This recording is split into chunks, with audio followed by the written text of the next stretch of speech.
नमस्कार, सनमार्क लाइव में सुबह की सुर्खियों के साथ मैं हूं रेखा मिश्रा और मैं आपको बताऊंगी कि झारखंड की प्रतिष्ठित अखबारों ने किन खबरों को प्रमुखता से उठाया है। सबसे पहले बात करेंगे सनमार्क दैनिक अखबार की। आपको बता दें कि दैनिक अखबार ने ढुल्लू महतो की खबर को प्रमुखता से उठाया है। आप देख सकते हैं, भाजपा विधायक ढुल्लू को 18 महीने की सजा, बची सदस्यता। आपको बता दें कि सरकारी कार्य में बाधा डालने और पुलिस इंस्पेक्टर की वर्दी फाड़ने के मामले में ढुल्लू महतो को 18 महीने की सजा मिली है। इस खबर को सनमार्क ने प्रमुखता से अपने पहले पन्ने पे उठाया है और इसके साथ ही ढुल्लू महतो को 9,000 रुपये जुर्माना भी लगा है और 4 अन्य को भी सजा मिली है इस मामले में। और जमानत पर छूटे, ऊपरी अदालत में करेंगे अपील ढुल्लू महतो। आपको बता दें कि सजा सुनाए जाने के बाद अदालत ने विधायक को जमानत पर छोड़ दिया। विधायक ढुल्लू महतो पहले ही इस मामले में करीब 11 महीने की सजा काट चुके हैं। सजा मिलने के बाद ढुल्लू महतो ने कहा कि उन्हें न्याय तंत्र पर पूरा भरोसा है। इस फैसले के खिलाफ वो ऊपरी अदालत में अपील करेंगे। और ढुल्लू महतो की इस खबर को प्रमुखता से सनमार्क ने अपने पहले पन्ने पे उठाया है। मैं आपको बता दूं एक बार फिर से कि ढुल्लू महतो पर सरकारी काम में बाधा डालने और इंस्पेक्टर की वर्दी फाड़ने के आरोप में 18 महीने की सजा सुनाई गई है। हालांकि उनकी जो विधायकी है वो बची हुई है और आने वाले विधानसभा चुनाव में भी वो चुनाव लड़ सकते हैं। इस खबर को प्रमुखता से सनमार्क ने उठाया है। इस खबर के नीचे जिस खबर को जगह मिली है, बंधक बना पेट्रोल पंप से 9 लाख का डाका। नगरी स्थित Birla service centre petrol pump की ये घटना है। 7 नकाबपोशों ने हथियार के बल पर दिया घटना को अंजाम। रांची के नगरी में अपराधियों का मनोबल इस कदर बढ़ा कि उन्होंने पेट्रोल पंप से 9 लाख रुपए की लूट कर ली। और इसके साथ ही इस खबर को भी सनमार्क ने प्रमुखता से उठाया है। आए दिन अपराधियों का मनोबल बढ़ता जा रहा है और ऐसे में अपराधी लगातार कई बड़ी घटनाओं को अंजाम दे रहे हैं और इसी के तहत उन्होंने एक बार फिर से रांची के नगरी के पेट्रोल पंप में इस तरह की बड़ी घटना को अंजाम दिया है और इस खबर को भी प्रमुखता से उठाया है सनमार्क ने अपने पहले पन्ने पे। इसके साथ ही जिस खबर को प्रमुखता से जगह मिली है सनमार्क के पहले पन्ने पे, एनआरसी की दिशा में झारखंड सरकार का पहला कदम। केंद्र के आदेश से 3.5 करोड़ नागरिकों की बनेगी पहचान पंजी। एनआरसी से थोड़ा भिन्न होगा यह नागरिक पहचान पत्र। और मैं आपको बता दूं कि झारखंड की रघुवर सरकार ने नागरिक पंजी बनाने की प्रक्रिया शुरू कर दी है। हालांकि यह नागरिक पंजी असम की तर्ज पर नहीं होगा, लेकिन इसके बनने के बाद झारखंड के नागरिकों की मुकम्मल परिभाषा तय हो जाएगी। असम की तर्ज पर तो नहीं, लेकिन हाँ, केंद्र के पहल पर, केंद्र के आदेश से 3.5 करोड़ नागरिकों की बनेगी पहचान पंजी। और इस खबर को भी सनमार्क ने प्रमुखता से अपने पहले पन्ने पे जगह दी है। हम रुक करेंगे सनमार्क के दूसरे पन्ने का, देखेंगे कि दूसरे पन्ने पे किस खबर को जगह मिली है। तो मैं आपको बता दूं कि दूसरे पन्ने पे जिस खबर को जगह मिली है, नगर निगम और भवन निर्माण विभाग के बीच फंसा बड़ा तालाब सौंदर्यीकरण कार्य। नवंबर में पूरा होने वाले काम को फिर मिला एक्सटेंशन। मैं आपको बता दूं कि ये जो तस्वीर मैं आपको दिखा रही हूँ, ये रांची के बड़ा तालाब की तस्वीर है और बड़ा तालाब के सौंदर्यीकरण का कार्य जो है वो नगर निगम और भवन निर्माण विभाग के बीच फंस गया है और कहीं ना कहीं इसके काम को जो पूरा करने के लिए कहा गया था उसको फिर से एक्सटेंशन मिल गया है और इस खबर को भी प्रमुखता से उठाया गया है सनमार्क के दूसरे पन्ने पे। आप यहाँ पे देख सकते हैं कि रांची का जो बड़ा तालाब है वह पूरी तरीके से जलकुंभी से भरा हुआ है। लगातार इसके सौंदर्यीकरण को लेकर के लोग आवाज़ उठाते रहे हैं, इसके सौंदर्यीकरण की बातें होती रही हैं, लेकिन अभी तक जो है इसमें सफलता नहीं मिली है। अभी क्या है स्थिति बड़ा तालाब की, मैं आपको बता दूं कि तालाब के सौंदर्यीकरण के काम में अभी लगभग आधा काम बाकी है। तालाब के चारों ओर की मिट्टी को हटाना और साफ सफाई का काम करना बाकी है। इसके अलावा लाइट लगाने, लोहे से तालाब की फेसिंग समेत कई काम अभी नहीं हुए हैं। फिलहाल तालाब जलकुंभी से भरा हुआ है। दुर्गा पूजा के चलते निगम ने पिछले 2-4 दिनों में तालाब के कुछ हिस्सों से जलकुंभी को हटाया, लेकिन अभी भी तालाब में आधे से अधिक हिस्से में जलकुंभी भरा हुआ है और इस खबर को प्रमुखता से सनमार्क ने जगह दी है अपने दूसरे पन्ने पे।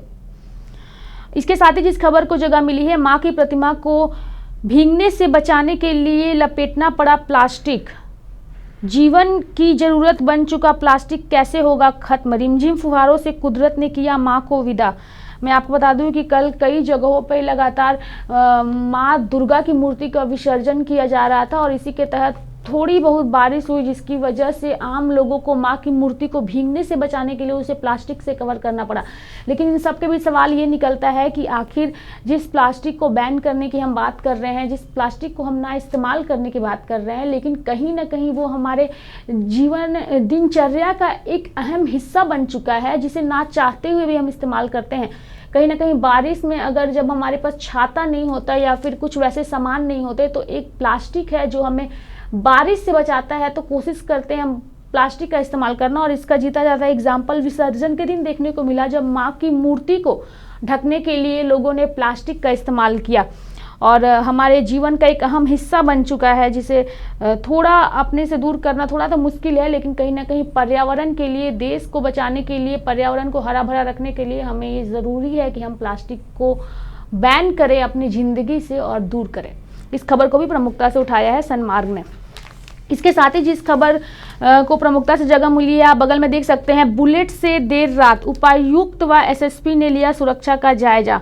पूजा समितियों के अलावा आम लोगों से भी की बात। और इस तस्वीर को देख करके सिंपल हम यही कहेंगे कि हमारे एसएसपी और इसके साथ ही उपायुक्त जो हैं वो ट्रैफिक नियम को लेके काफ़ी सतर्क हैं। और इसी के तहत दोनों ने ही, अगर मैं बात करूं एसएसपी की, तो उन्होंने, वो बाइक चला रहे हैं और उनके पीछे डीसी बैठे हुए हैं, और दोनों ने ही हेलमेट का इस्तेमाल किया है। और इसके साथ ही उन्होंने पूजा समितियों के अलावा आम लोगों से बात की, घूम घूम कर पदाधिकारियों को देते रहे आवश्यक दिशा निर्देश। ऐसे जज्बे को सलाम है कि हमारे जो अधिकारी हैं वो अगर इस तरीके से नियम का पालन करेंगे तो ये आम बात है कि जो जनता है वो जरूर जागरूक होगी ऐसी तस्वीरें देख करके। और इस खबर को भी प्रमुखता से उठाया है सनमार्ग ने दूसरे पन्ने पे।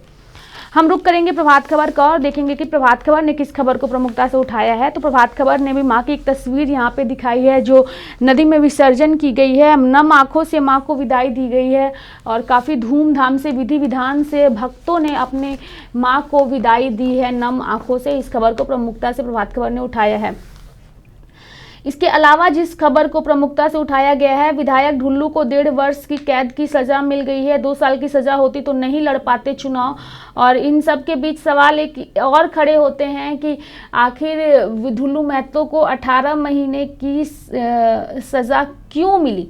विधायक ढुल्लू, माफ़ कीजिएगा, 1.5 वर्ष की सजा दी गई है, लेकिन उनकी विधायकी जो है वो अभी कायम है। और इसके साथ ही आने वाले विधानसभा चुनाव में भी वो चुनाव लड़ सकते हैं। अगर उन्हें सज़ा 2 साल की होती, जैसे कि अमित महतो को 2 साल की सज़ा मिली है। मैं आपको बता दूं कि जेएमएम के विधायक है अमित महतो, और उन पर भी सरकारी काम में बाधा डालने का आरोप के तहत उन्हें सज़ा मिली थी, जिसके तहत उनकी विधायकी जो है वो रद्द कर दी गई थी और वो फिलहाल चुनाव भी नहीं लड़ सकते।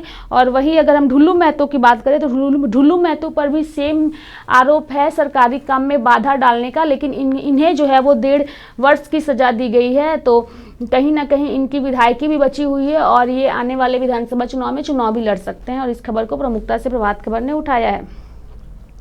इस खबर के बगल में जिस खबर को जगह मिली है, तोहफा 50 लाख कर्मियों को मिलेगा लाभ। केंद्रीय कर्मचारियों का महंगाई भत्ता 5% बढ़ा है। जुलाई 2019 से मिलेगा बढ़ा भत्ता।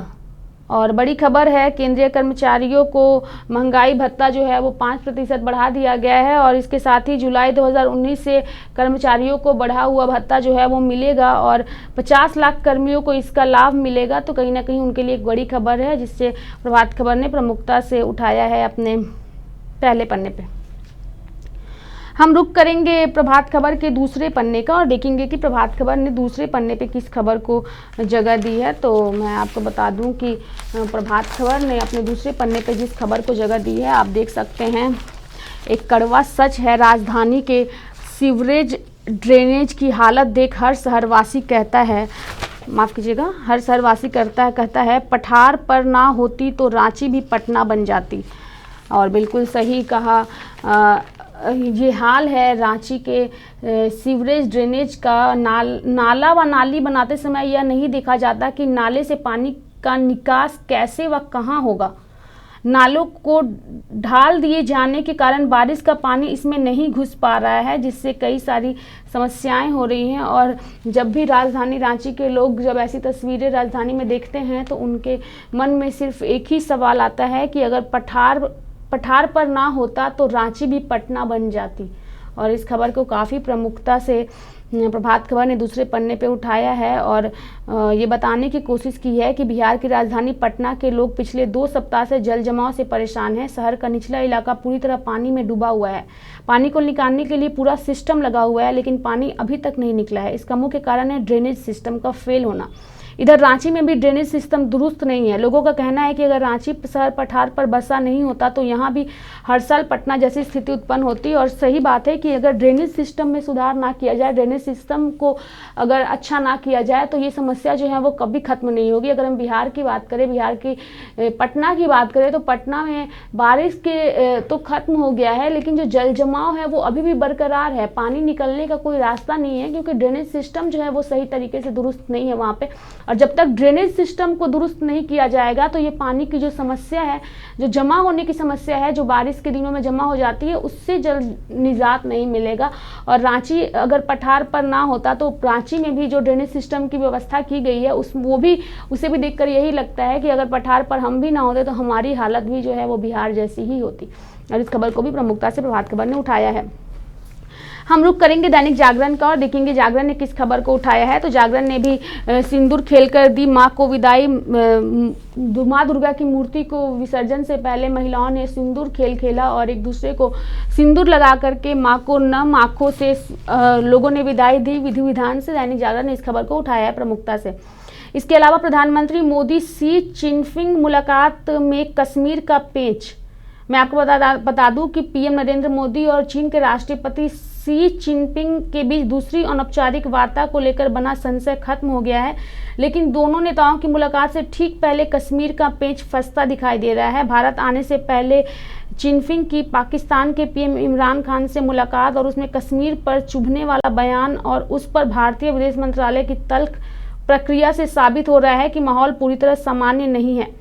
और इस खबर को प्रमुखता से उठाया है दैनिक जागरण ने। और मैं आपको बता दूं कि प्रधानमंत्री नरेंद्र मोदी और शी चिनफिंग मुलाकात में कश्मीर का जो पेंच है वो फंस रहा है। इस खबर को प्रमुखता से उठाया है दैनिक जागरण ने।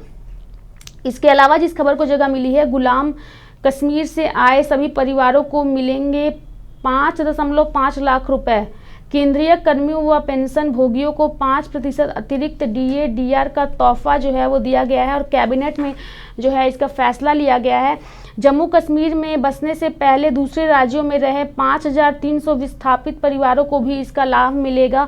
और पहले गुलाम कश्मीर से आकर सीधे जम्मू कश्मीर में बसे परिवार को ही मिलना था एक मुफ्त पैकेज, लेकिन अब जो है वो कश्मीर से में बसने से पहले दूसरे राज्यों में रहे विस्थापितों को भी इसका लाभ मिलेगा। कैबिनेट में इसका फैसला लिया गया है और इस खबर को भी प्रमुखता से दैनिक जागरण ने अपने पहले पन्ने पे उठाया है।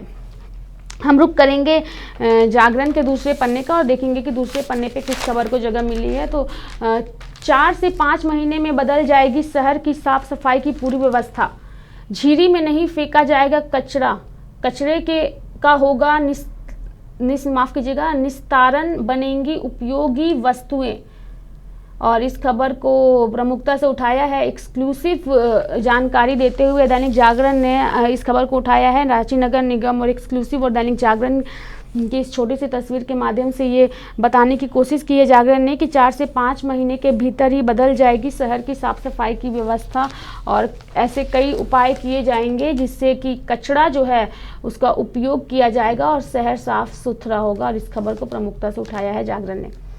इसके साथ ही जिस खबर को जगह मिली है, ठंड ने दी दस्तक, देर रात कुहासे में लिपटी रांची। रांची में जो है वो ठंड ने दस्तक दे दी है। देर रात की अगर बात करूं, मैं 1 बजे की बात करूं तो कुहासे से जो है वो राजधानी रांची पूरी तरीके से लिपट चुका है और ठंड ने दस्तक दे दी है। और इस खबर को भी प्रमुखता से उठाया है दैनिक जागरण ने। इस खबर के नीचे जिस खबर को जगह मिली है, सामान्य से बड़े सिर की रिम्स में हुई सर्जरी। आप देख सकते हैं रिम्स में एक छोटा सा बच्चा जिसके सिर जो है वो जितना होना चाहिए उससे कहीं ज़्यादा है, लेकिन ये ऑपरेशन से पहले की तस्वीर है, ये ऑपरेशन के बाद की तस्वीर है। तो रिम्स जो है वो लगातार कई ऐसे काम कर रहा है जिससे लोगों का रिम्स के प्रति विश्वास बढ़ रहा है। और ये एक बड़ी खबर है, बच्ची अब भी पी रहा दूध, 2 दिनों में बच्ची की कर दी जाएगी छुट्टी। एक भयावह तस्वीर है अगर हम कहें तो। बच्ची जो है इतनी छोटी सी उम्र में उसका सर जो है उसके सर से काफ़ी बड़ा था, जिसकी ऑपरेशन करके डॉक्टरों ने उसे दुरुस्त कर दिया और 2 दिनों के अंदर रिम्स प्रशासन जो है वो बच्ची को वापस कर देगा परिजनों को। छोटी बच्चे को माँ बाप ने सूटकेस में छोड़ा, एडॉप्शन सेंटर ने दिया जीवन। और बड़ी खबर है ये, मैं आपको बता दूं कि 1 वर्ष का था शरद जब माँ बाप ने उसे त्याग दिया था। हो सकता है माँ बाप ने उसका कुछ और नाम रखा होगा, लेकिन शरद पूर्णिमा के दिन वह धनबाद में चाइल्ड हेल्पलाइन के वहाँ सूटकेस में पड़ा हुआ मिला था। माँ बाप ने अपने बच्चों को त्याग दिया था, लेकिन जो बच्चा है वो सूटकेस में मिला था, मिला था, इसलिए उसका नाम शरद रखा गया है। चाइल्ड लाइन ने धनबाद के एडॉप्शन सेंटर को उसे सौंप दिया था। तब से अब तक उस बच्चे की देखभाल एडॉप्शन सेंटर के सदस्य कर रहे हैं। अब शरद की उम्र 2 वर्ष हो चुकी है। फिलहाल रिम्स के पीडियाट्रिक सर्जरी विभाग में उसका इलाज चल रहा है। पिछले कई माह से शरद की स्थिति ठीक नहीं है। पेट और सिर में पानी भरने से के कारण 6 माह पहले से इसका इलाज चल रहा है और दोनों जगह से पानी निकालने के बाद अब उसकी आंत में परेशानी है। इसी का इलाज कराने एडॉप्शन सेंटर धनबाद के सदस्य इसे लेकर रिम्स पहुंचे थे और एडॉप्शन सेंटर में सबसे प्यारा है शरद। इस खबर को प्रमुखता से उठाया गया है दैनिक जागरण के दूसरे पन्ने पे। मैं आपको बता दूं कि छोटे बच्चे को माँ बाप ने सूटकेस में रख करके उसे त्याग दिया था और एडॉप्शन सेंटर में छोड़ दिया था, लेकिन एडॉप्शन सेंटर के सदस्य की गोद में बच्चा इस वक्त है। आप इन तस्वीरों में देख सकते हैं और इस खबर को भी प्रमुखता से जागरण ने अपने दूसरे पन्ने पे उठाया है। हम रुक करेंगे हिंदुस्तान का और देखेंगे हिंदुस्तान ने किस खबर को उठाया है। तो हिंदुस्तान ने दिवाली से पहले केंद्र ने दिया कर्मचारियों को बड़ा तोहफा, महंगाई भत्ता 5% बढ़ाया गया। 7वें वेतन आयोग के बाद सबसे बड़ी बढ़ोतरी है ये और इस खबर को प्रमुखता से हिंदुस्तान ने अपने पहले पन्ने पर जगह दी है। इस खबर के बगल में जिस खबर को जगह मिली है, विसर्जन कल्याण की कामना के साथ मां दुर्गा को विदाई दी गई। नम आंखों से श्रद्धालुओं ने विदाई दी और इसके साथ ही काफ़ी विधि विधान से मां की पूजा अर्चना की गई। इस खबर को भी प्रमुखता से हिंदुस्तान ने उठाया है और इसके साथ ही ढुल्लू महतो की खबर को जगह मिली है। 18 महीने की सज़ा सुनाई गई है विधायक ढुल्लू महतो को और इस खबर को भी हिंदुस्तान ने प्रमुखता से उठाया है। हम रुक करेंगे हिंदुस्तान के दूसरे पन्ने का, देखेंगे दूसरे पन्ने पे किस खबर को जगह मिली है। तो मैं आपको बता दूं कि खत्म होगा 7 साल का इंतजार, राशन कार्ड विभाग के पास 8.45 लाख से अधिक आवेदन लंबित है। APL और BPL दोनों के आवेदन लंबित है। सबसे ज़्यादा कार्डधारी रांची जिले से हैं। राज्य में राशन कार्ड बनाने के लिए लंबित आवेदकों का 7 साल का इंतजार अब खत्म होगा। अब राशन कार्ड बनाने की प्रक्रिया शुरू कर दी गई है और इस खबर को प्रमुखता से उठाया है हिंदुस्तान ने अपने दूसरे पन्ने पे। राहत, चेक बाउंस मामले में जल्द मिलेगा इंसाफ। नकदी लेन देन के झटके से बचने के लिए लोग चेक का इस्तेमाल अधिक कर रहे हैं। चेक से लेन देन की बढ़ोतरी होने से बाउंस होने का मामला भी बढ़ रहा है और कई ऐसे मामले अदालत पहुंच रहे हैं। पीड़ित को समय पर न्याय मिल सके इसके लिए चेक बाउंस से जुड़े मामले की सुनवाई 10 अदालतों में होगी और इस खबर को भी प्रमुखता से हिंदुस्तान ने अपने दूसरे पन्ने पर जगह दी है। इस खबर के नीचे जिस खबर को जगह मिली है, बड़ी कार्रवाई है सारंडा के पोड़ाहाट में जोनल कमांडर जीवन कुंडलाना के दस्ते के खिलाफ भी पुलिस कर रही है कार्रवाई। नक्सलियों के खिलाफ शुरू हुआ महाअभियान, पुलिस को चुनौती। रांची, खूंटी, सरायकेला, खरसावां, चाईबासा, गढ़वा, चतरा में तेज हुआ है नक्सलियों के खिलाफ अभियान और शीर्ष नक्सल नेताओं को किया गया चिन्हित। पुलिस मुख्यालय के स्तर पर हो रही है मॉनिटरिंग। इस खबर को प्रमुखता से उठाया है। नक्सलवाद को जड़ से खत्म करने के लिए पुलिस जो है वो लगातार कई प्रयास कर रही है और इसी के तहत नक्सलियों के खिलाफ महाअभियान शुरू किया गया है और हिंदुस्तान ने दूसरे पन्ने पे प्रमुखता से इस खबर को उठाया है। हम रुक करेंगे दैनिक भास्कर का और देखेंगे कि भास्कर ने किस खबर को प्रमुखता से उठाया है। तो अब रिचार्ज के साथ IUC टॉप अप कराने पर ही मिलेगा कॉलिंग सुविधा। जियो की कॉल फ्री नहीं, दूसरे नेटवर्क पर बात के 1 मिनट के 6 पैसे लगेंगे। मैं आपको बता दूं कि 3 साल में IUC के 13,500 करोड़ रुपए दे चुका है जियो और अब आप रिचार्ज के साथ IUC टॉपअप कराने पर ही मिलेंगी आपको कॉलिंग की सुविधा। अगर आप जियो के अलावा दूसरे नंबर पे कॉल करते हैं, जियो की कॉल अब फ्री नहीं होगी। दूसरे नेटवर्क पर बात करने पर 1 मिनट के 6 पैसे लगेंगे। इस खबर को प्रमुखता से भास्कर ने उठाया है अपने पहले पन्ने पे। इसके साथ ही जिस खबर को जगह मिली है, 223 दिनों के बाद रांची के JSCA इंटरनेशनल स्टेडियम में फिर होगा मैच। भारत दक्षिण अफ्रीका के बीच तीसरा टेस्ट 19 से रांची में होगा और 5 को आएगी टीम जो है, और टीम इंडिया के ये खिलाड़ी रांची आएंगे, जिसमें विराट कोहली, मयंक अग्रवाल, रोहित शर्मा, चेतेश्वर पुजारा जैसे कई खिलाड़ी हैं जो रांची आएंगे। और भारत दक्षिण अफ्रीका के बीच तीसरा मैच जो है वो 19 से रांची में खेला जाएगा, और इस खबर को प्रमुखता से उठाया है भास्कर ने। इसके साथ ही दो और अहम खबरों को जगह मिली है। ढुल्लू महतो की खबर को जगह मिली है भास्कर के पहले पन्ने पर, और इसके साथ ही पेट्रोल पंप पर जो लूट की घटना को अंजाम दिया गया है उस खबर को भी जगह मिली है भास्कर के पहले पन्ने पे। हम रुक करेंगे भास्कर के दूसरे पन्ने का, देखेंगे कि दूसरे पन्ने पे किस खबर को जगह मिली है। तो दूसरे पन्ने पे भास्कर ने सिंदूर खेलकर मां दुर्गा को खुशी खुशी विदाई दे रही महिलाओं की तस्वीर को साझा किया है, और ये बताने की कोशिश की है कि काफ़ी विधि विधान से मां की विदाई दी गई सिंदूर खेल के साथ। इस खबर को भी प्रमुखता से उठाया है। इसके साथ ही जिस खबर को जगह मिली है, ट्रैफिक संभालने में पुलिस रही व्यस्त, चोरों ने कर दिया काम। दुर्गोत्सव के 4 दिनों में 8 घरों से 19 लाख के जेवर व नगद चुराए गए। पुलिस जो है वो दुर्गा पूजा के माहौल में लगातार सतर्क थी कि शहर में किसी तरह की कोई घटना ना घटे, लेकिन कहीं ना कहीं पुलिस की सतर्कता जो है वो सड़क पर इतनी ज़्यादा थी कि पुलिस भूल गई कि चोर भी जो है वो अपनी नज़र बनाए हुए हैं घरों पे। और ऐसे में क्या हुआ है कि दुर्गोत्सव के 4 दिनों में 8 घरों में 19 लाख के जेवर और नगद की अपराधियों ने चोरी कर ली है। बड़ी घटना को अंजाम दिया है और लगातार अपराधियों का मनोबल बढ़ता जा रहा है। ट्रैफिक संभालने में पुलिस रही व्यस्त, चोरों ने कर दिया चोरी की घटना को अंजाम। और अब तक दुर्गा पूजा के इस मौके पर 8 घरों से 19 लाख के जेवर और गहनों की चोरी कर ली गई है, और इस खबर को भी भास्कर ने प्रमुखता से अपने दूसरे पन्ने पर जगह दी है। और मैं ये आपको बताना चाहूँगी कि लगातार अपराधियों का मनोबल बढ़ता जा रहा है, और ऐसे में पुलिस जो है वो काफ़ी सतर्क है, लेकिन कहीं से अपराधी जो है वो भी काफ़ी अच्छी तरीके से अपनी घटनाओं को अंजाम दे रहे हैं, जिसको पकड़ने में पुलिस फिलहाल जो है वो कामयाब नहीं हो पा रही है। और इस खबर को भी प्रमुखता से भास्कर ने उठाया है अपने दूसरे पन्ने पर। तो अभी के लिए फ़िलहाल इतना ही। खबरों में बने रहने के लिए सनमार्ग लाइव को सब्सक्राइब करो और बेल बटन दबाना ना भूलें। नमस्कार।